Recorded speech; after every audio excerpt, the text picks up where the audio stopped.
Starting off cool at 52 degrees. Yesterday afternoon, driving around kind of Chamber of Commerce weather. Really pretty out there. Let's enjoy these spring days. Live from KSAT 12, Good Morning San Antonio starts right now. Good morning. It's 6 o'clock on your Wednesday, March 27th.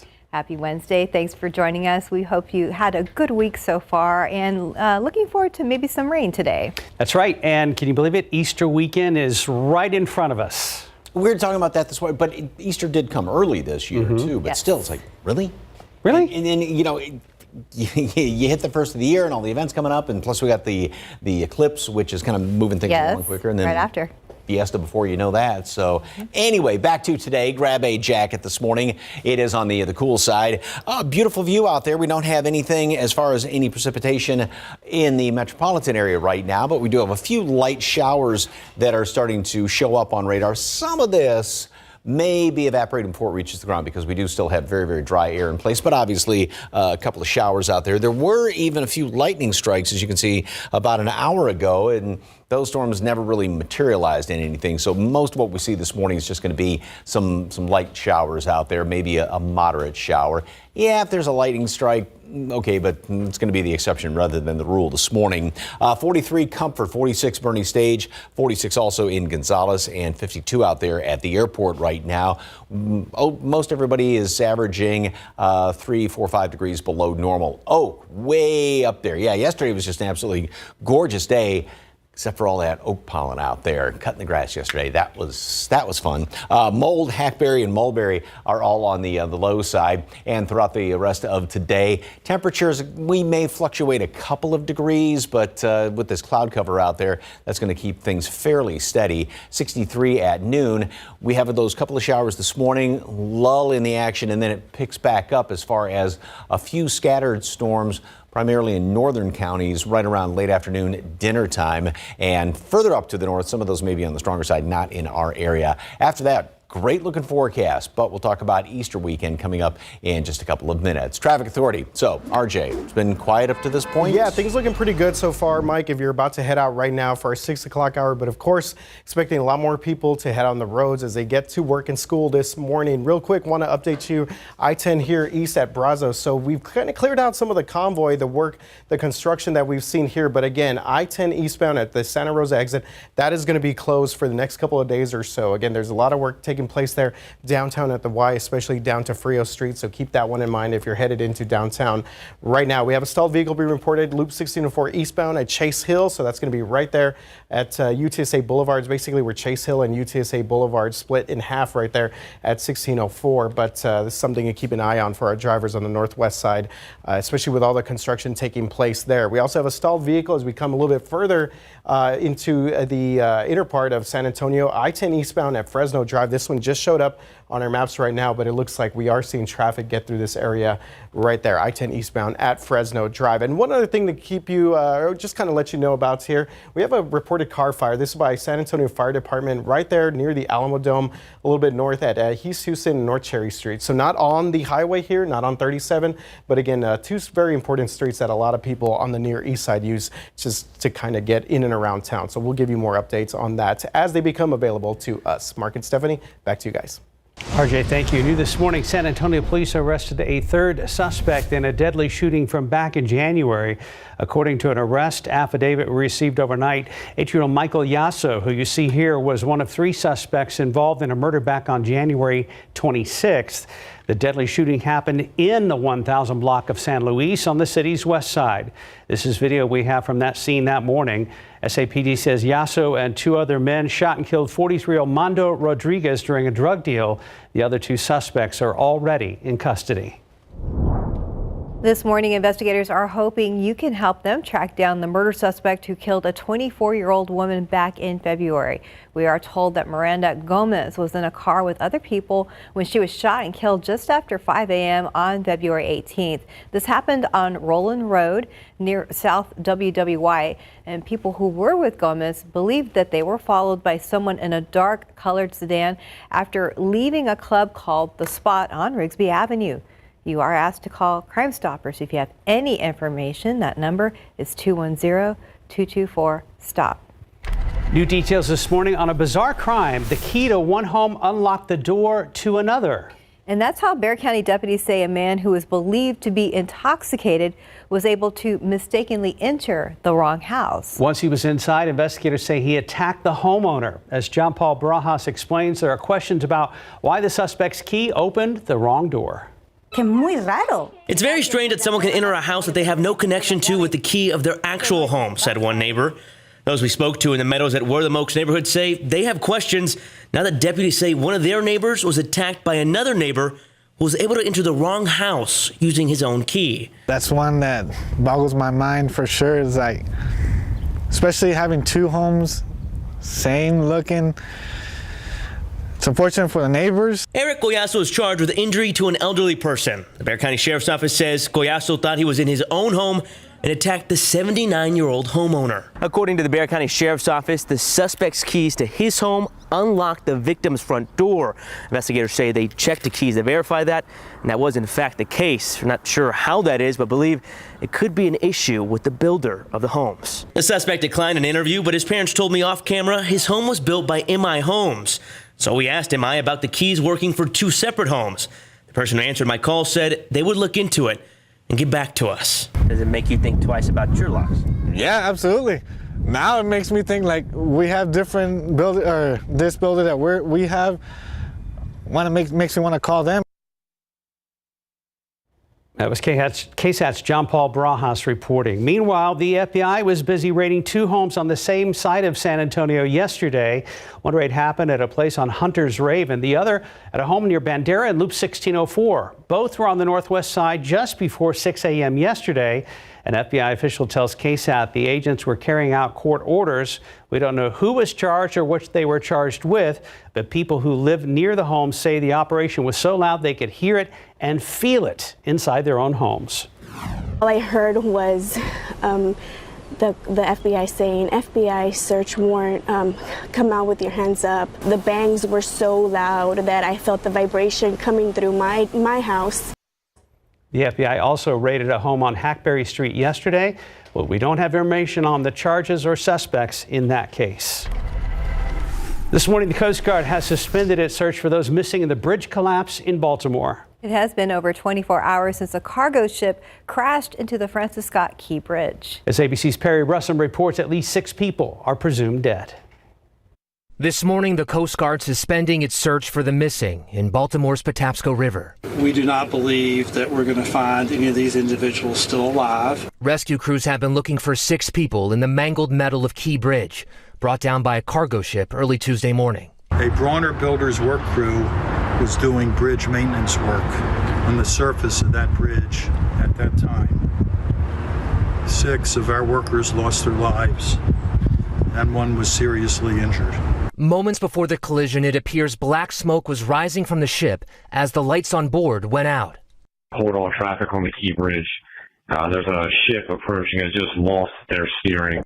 Maryland Governor Wes Moore says the crew on board notified authorities they lost power. I'm thankful for the folks who once the warning came up and once notification came up that there was a mayday, who literally by being able to stop cars from coming over the bridge, these people are heroes. The NTSB says the ship called Dolly is nearly 1,000 feet long, weighing 95,000 tons. I do not know of a bridge that has been constructed to withstand a direct impact from a vessel of this size. ABC News obtaining records showing Dolly was inspected in June. Issues were found with propulsion and auxiliary machinery concerning gauges and thermometers. President Biden says he will move heaven and hell to rebuild the bridge and reopen the Port of Baltimore, a major transportation corridor. It's my intention that the federal government will pay for the entire cost of reconstructing that bridge, and I expect the Congress to support my effort.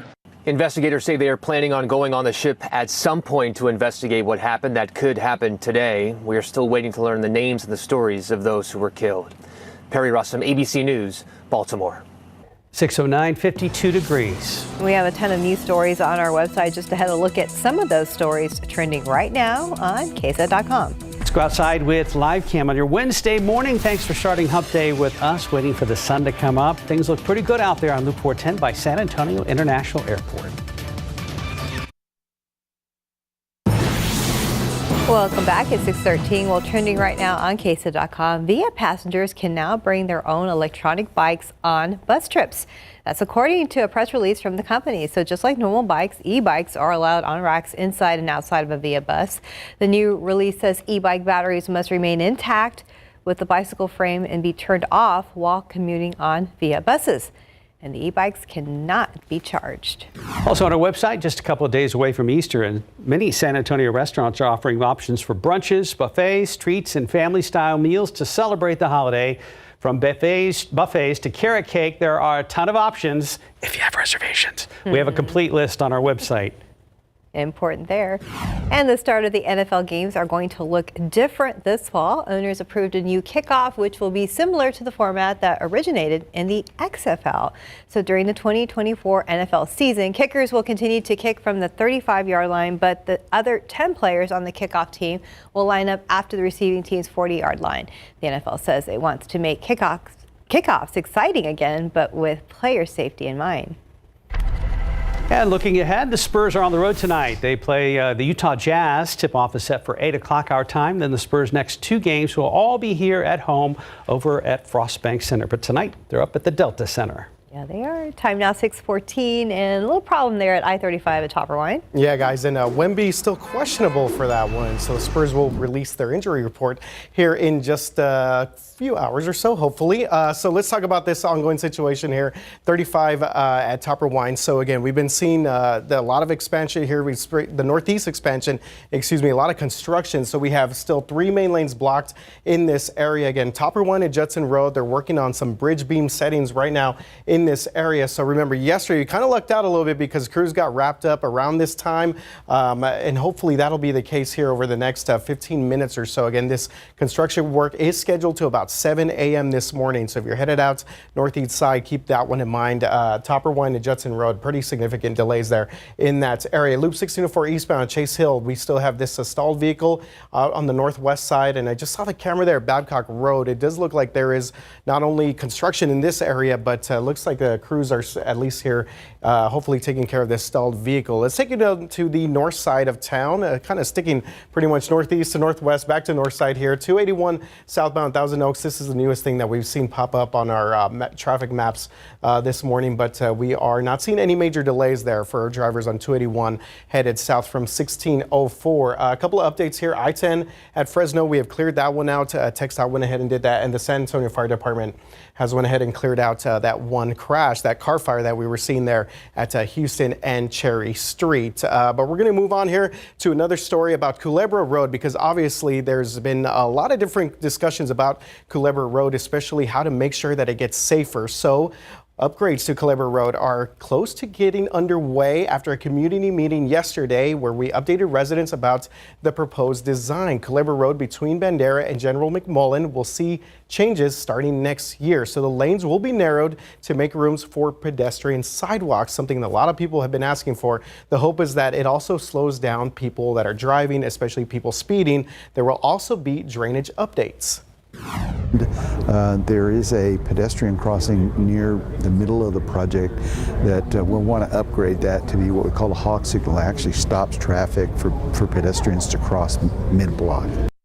All right, so the $18 million project was approved by voters as part of the 2022 bond. And for anyone that's driven around Culebra, especially on the west side, we do know that there are a lot of people that walk around that area and a lot of pedestrians. So hopefully we could get that work done there to help those folks out in that area. Guys.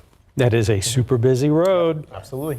Thank you, RJ. Thank you. All right, get in the bus this morning and grab a jacket because it's chilly out there. We've got temperatures in the 40s and 50s. We may fluctuate a couple of degrees here in town.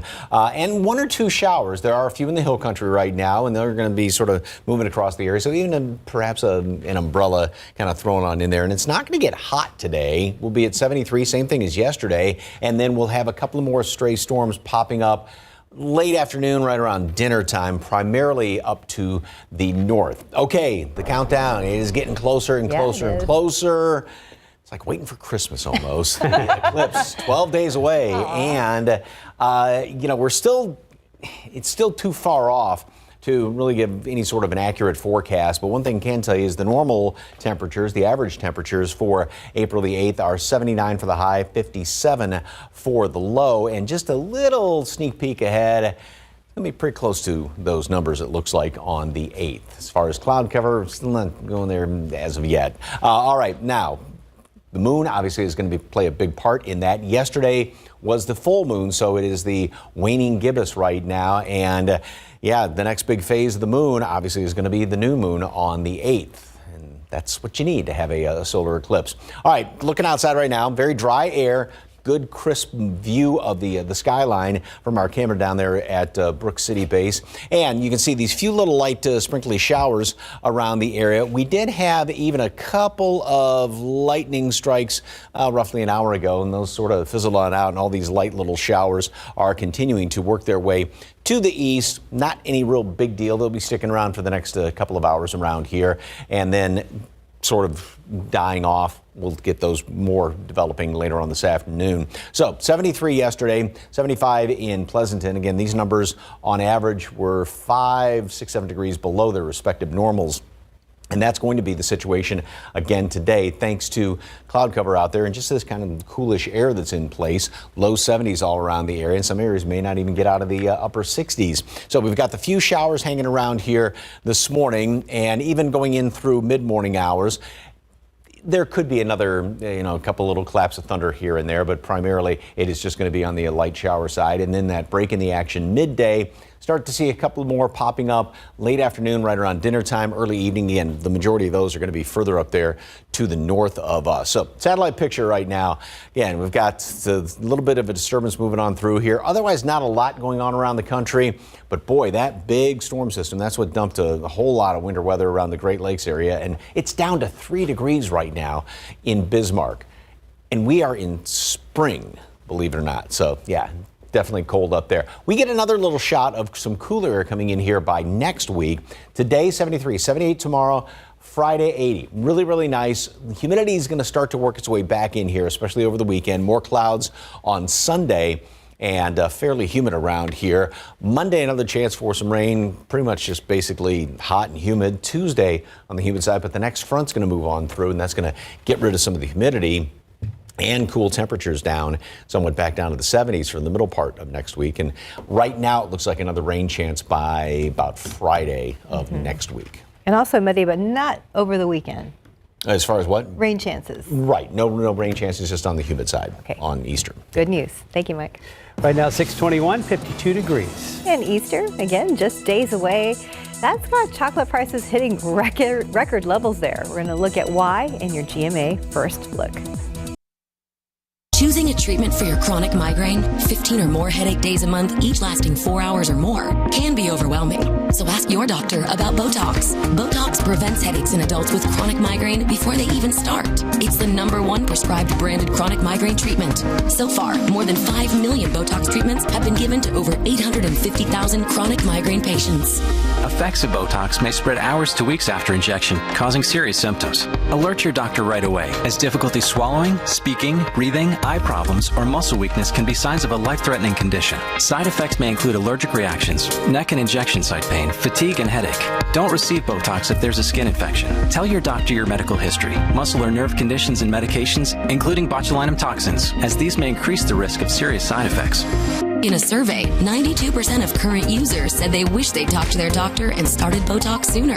So ask your doctor if Botox is right for you. Learn how AbbVie could help you save on Botox.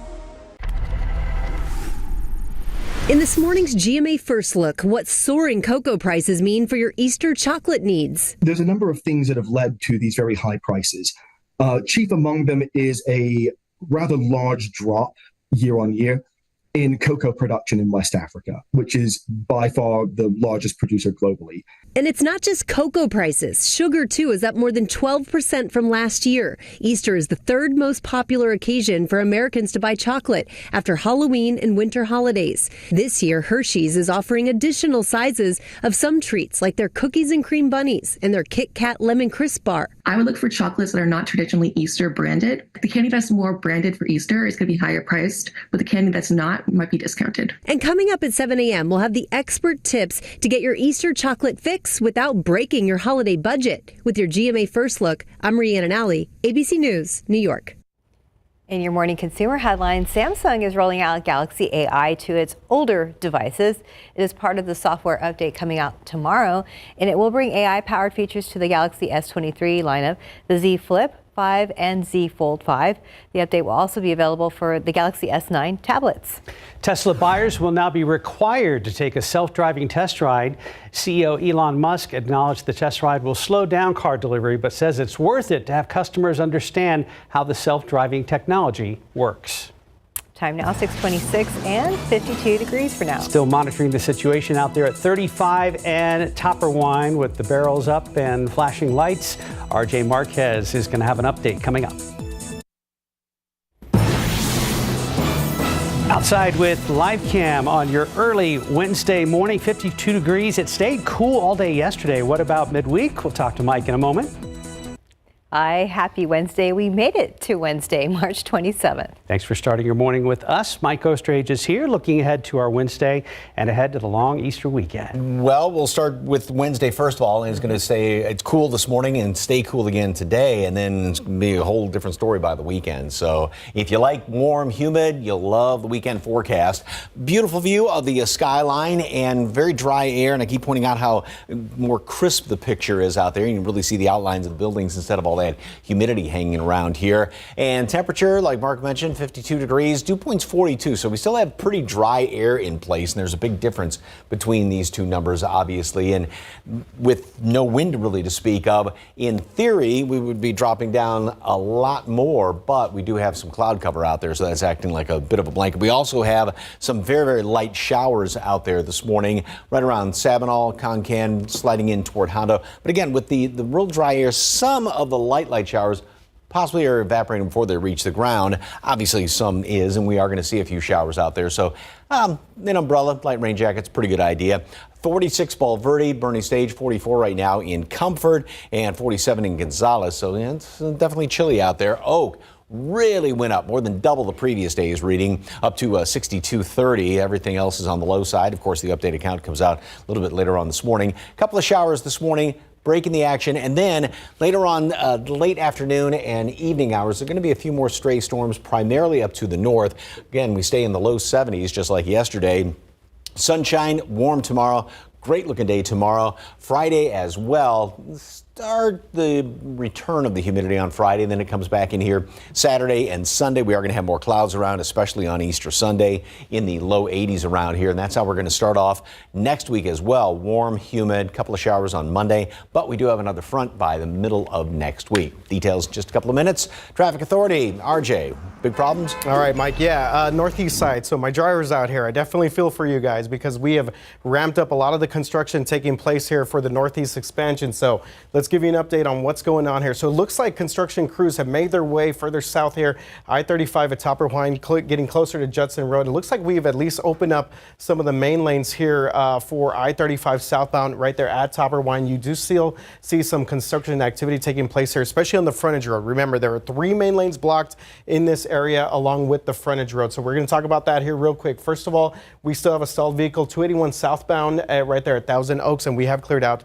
that stalled vehicle earlier that we saw there, 1604 at Chase Hill on the northwest side. So let's go back here to our construction situation here, 35 southbound. So we had those 3 main lanes blocked. So as of about 5-10 minutes ago, I was looking at about 10 miles per hour getting through the Forum area, getting even lower here, 8 miles per hour as you get a little bit closer to Topper Wine, Judson. But again, it looked like those main lanes have been opened up. And just to kind of pull back the curtain a little bit, we're notified of these closures until later on in the afternoon. So that's something that we will continue to keep people updated on, either on X, Twitter, or KSAT.com. So one big thing that kind of caught my attention here is that if you're coming in from New Braunfels, we saw those miles per hour values there as we got closer to 1604. But if you're coming in from the New Braunfels area, you're looking at about an hour delay right now just to get into the San Antonio area. So folks out there in New Braunfels that are coming south on 35, just keep that in mind as you make your way out during our 6:30 half hour. So this biggest thing that we're looking at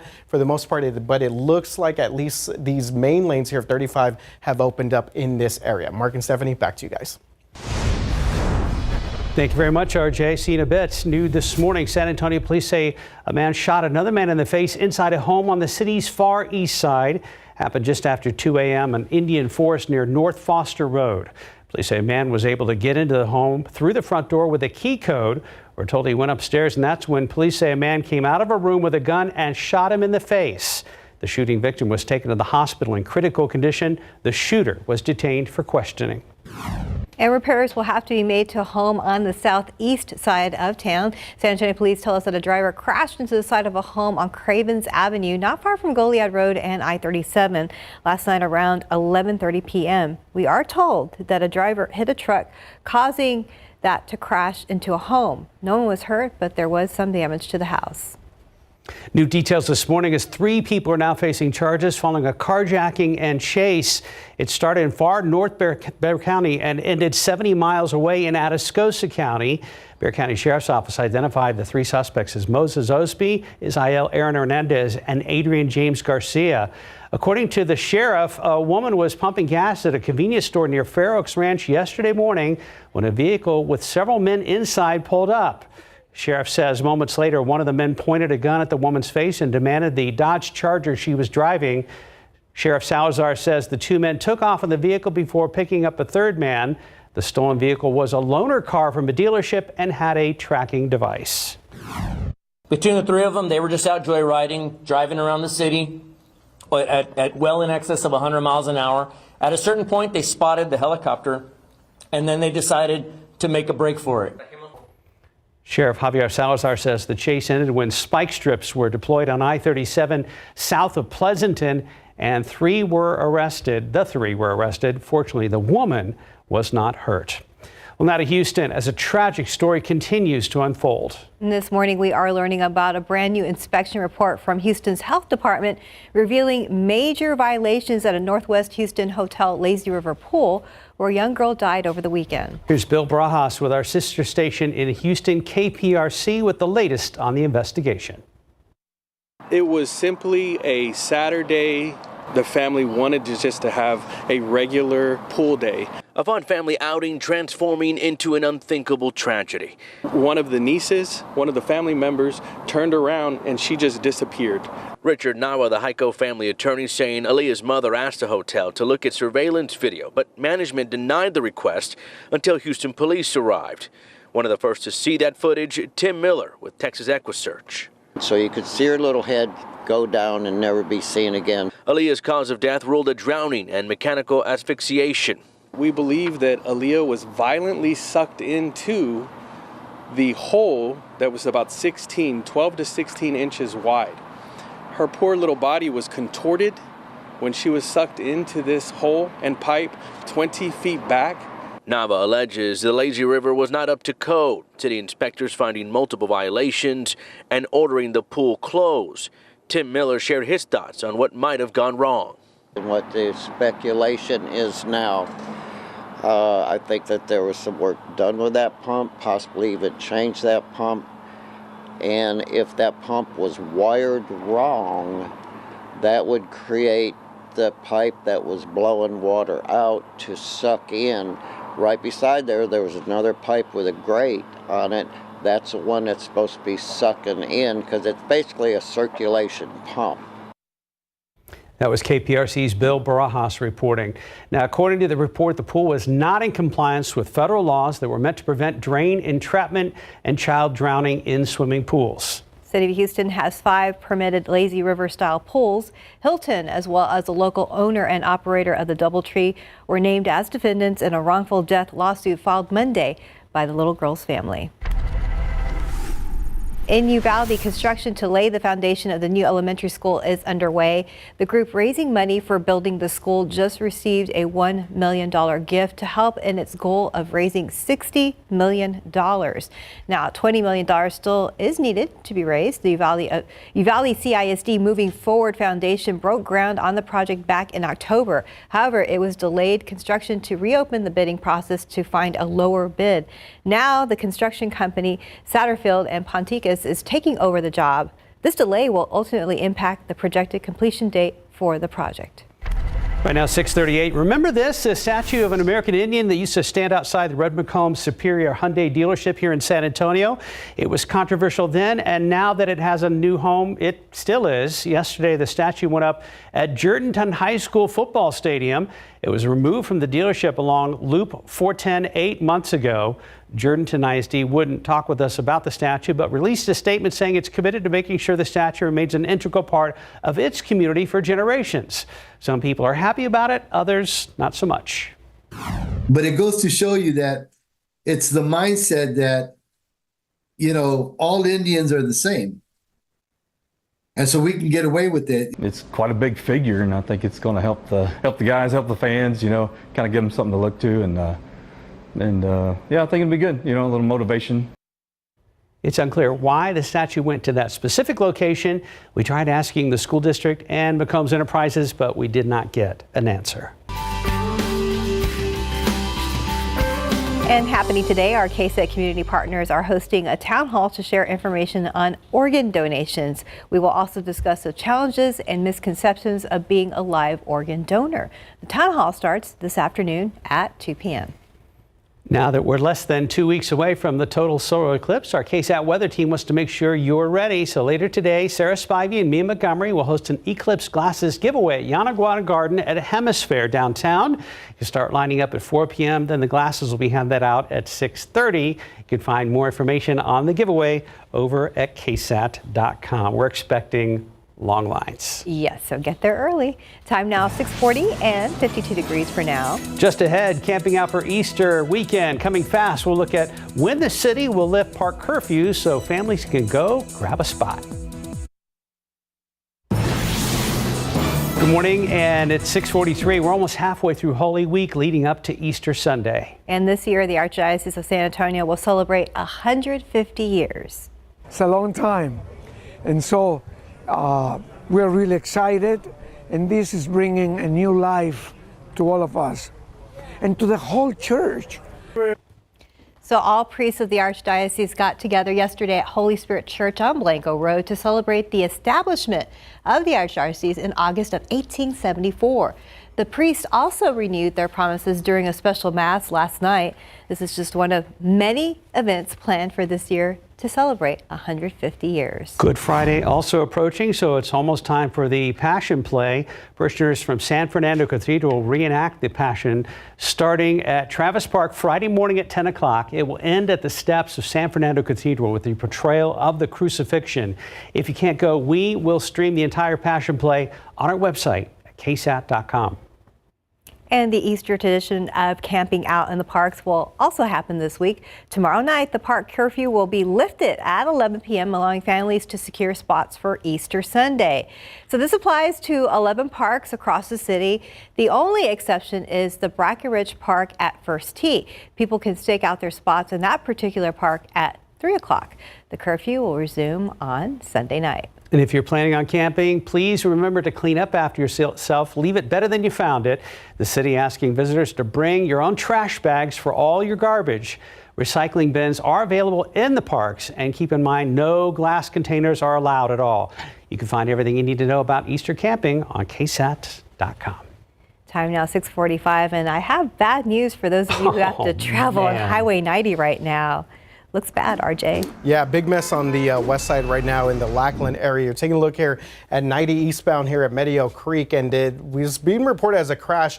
And looks like it might be right here in the center lane. It looks like there's vehicles kind of sort of moving or sort of navigating their way around here, drivers in this area. This is going to be right there at that 410 exit right before it as you head on 90 eastbound. So pretty big mess here. There were at least 2 reported crashes in this area. It may actually just be 2 vehicles involved in this collision right now, but it looks like that center lane right now as people are trying to navigate through this area right now. It is causing a major backup here for our drivers that are coming in from the Castroville area, the Medina Valley area. As we take a look here at this 5-mile stretch, that's at least a 40-minute backup or delay at the moment right now. And you do see that we do have traffic backed up all the way past 1604 continuing on to 90 all the way over to West Montgomery Road in this area right there. So again, 90 eastbound in Medio Creek, this popped up about 15 to 20 minutes ago, and you could already see some of the mess that it's causing out there for our drivers on the west side. Still following this here situation here, construction still taking place there, 35 southbound at Topper Wine Road. I'm going to get us back on the rotator here real quick.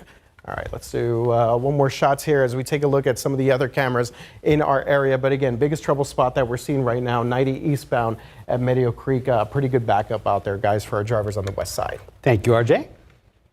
This picture, to me, looks like it would be in a poetry book. You've got the ducks, bluebonnets, roses in the background, it looks like, that nice little arbor there. The fence. I just love this picture. So I wish my backyard looked like that. But blue bonnets and baby ducks. When I looked at it at first, when I didn't, before I read it, before I really looked at it, I thought there was like a little puppy running through the blue bonnets, and I'm like, oh, wait a minute, those are ducks. Or something. Yeah, right. Is that both ducks? Yeah. So anyway, it's just a great picture. I love that one. So hey, grab a jacket and take your umbrella, just because we do have some light showers out there, and we still have, and I keep pointing out the nice crisp picture here with the dry air that's in place. But here's the light rain, which is working its way to the east. So we've got some of these showers right there around Hondo, continue out to the west, Sabinal, even a couple of maybe a decent, quick, brief little, more than a light shower, I guess is the best way to put it. We did have a couple of lightning strikes earlier this morning down here to the southwest of Uvalde, but that kind of popped up and just sort of fizzled on out. So pretty much what we can expect this morning is just this light and maybe a couple of moderate showers. Yes, if there is a lightning strike, a couple of claps of thunder, don't be surprised by that, but that's going to be the exception rather than the rule. So we've got the very dry air in place right now, and that's going to remain the case throughout the course of today as well as tomorrow. Now, numbers creep up just a little bit, dew point temperatures, but still, nice day tomorrow. And then we go into Friday, and notice how those numbers, those dew point temperatures really start to come up later on during the day on Friday, and then especially as we go into the weekend. Now, back to what's going on today. We've got a couple of light showers around here. Again, maybe a moderate shower, a clap of thunder, perhaps. This is going to be the situation through the mid to late morning hours. Then we get a break in the action. Then by late afternoon, we're going to start to see in dinner time some of these showers, primarily up there to the north. And one or two of those may be on the stronger side, but that's going to be north and northeast of our area, up around Austin and even northeast of there, where something perhaps may be on the stronger side. So we've got the rain chances this morning. Temperatures going to be staying right where they are right now. A little bit of sunshine today. We make it up to 63 at noon. It's not going to be hot by any stretch. We're going to be up to 73. Same thing as yesterday, so 5 degrees below normal on average around the area. Then we go into tomorrow. Good looking day, lots of sunshine, 78 degrees after another cool start. Look at that. We gained 30, so a good indication that we do have some very dry air in place. Then on Friday, still a very nice day, Good Friday for services, and 80 degrees in the afternoon. Humidity will begin to come back on in here. Going to be more humid. You'll notice it more on Saturday and especially Sunday. It is going to be fairly humid out there and a lot of clouds. Chance of rain Monday, staying warm and humid, and then we do have a front moving through later in the day Tuesday to get rid of some of the humidity and knock temperatures down a bit by the middle of next week. Something for everyone. Just about, yes. Thank you, Mike. It is 10 till 52 degrees at San Antonio International. Yeah, let's look out there with live cam with that 52 degrees. Yeah, a little chilly out there for those of you who maybe don't like the cold weather. Go ahead and grab that jacket and be prepared for some rain as well. We'll be right back. Before you go, one lucky person bought the winning Mega Millions ticket in New Jersey. According to the lottery, one ticket from last night's drawing won an estimated $1.13 billion. That's the fifth largest grand prize in the game's history. This is the first Mega Millions jackpot won this year. And you still have another chance this week to win big. Tonight's Powerball drawing offers an estimated $865 million. Cash value $416 million. Wow, not bad. Well, today on GMSA at 9, it's another edition of Science with Sarah. Sarah Spivey and David Sears will be out at Helotes Elementary doing some dry ice experience with the 5th graders there. So tune in for that later this morning on GMSA at 9. Man, our city is growing by leaps and bounds to make the case. I mean, all you got to do is look at a camera like 35 and Topperwine in the morning commute. Yeah, good luck out there. Yeah, guys, we mentioned just a lot of construction projects taking place. And of course, one of the biggest one is the Northeast expansion. And again, they are ramping up construction this week here, especially out here at 35 at Topperwine. Both directions now, you do see just a heavy buildup of traffic in this area as crews continue to work on the southbound lanes. And they're going to continue to work on those bridge beam settings. And we are hoping that things can get fully kind of cleared out in terms of construction here by 6 a.m. But it looks like they're taking a little bit longer out here. And hopefully they get this work done sooner than later for the rest of our drivers, especially as we get closer to Easter weekend. The other big thing that we're going to see here, US 90 eastbound in Medio Creek. So we went from the northeast side. This is going to be the west side. So again, this is going to be right before the 410 exits here, US 90 Medio Creek. Significant backup, and I'll show you this from another angle here. This is the crash from the opposite direction right there in one of the center lanes. As we take a quick look at maps before we go to weather, see at least a 40-minute backup just to get from the outer part of 1604 over to this area here on 90 at Medio Creek. Mike? Yep. Okay, then. Nice looking outside right now. We do have some clouds. There are a couple of sprinkly showers out there. It is definitely on the cool side right now, and those showers are going to continue to kind of work their way across here. So we are going to have some damp spots in the morning commute, and then temperatures, again, chilly, low to mid 40s in portions of the hill country right now. Only low 70s later on today. A couple of thunderstorms up to the north. Primarily later on this afternoon, and even warmer the next couple of days. All right, we'll enjoy the chilly weather for now. Have a great day, guys. Good Morning America is next.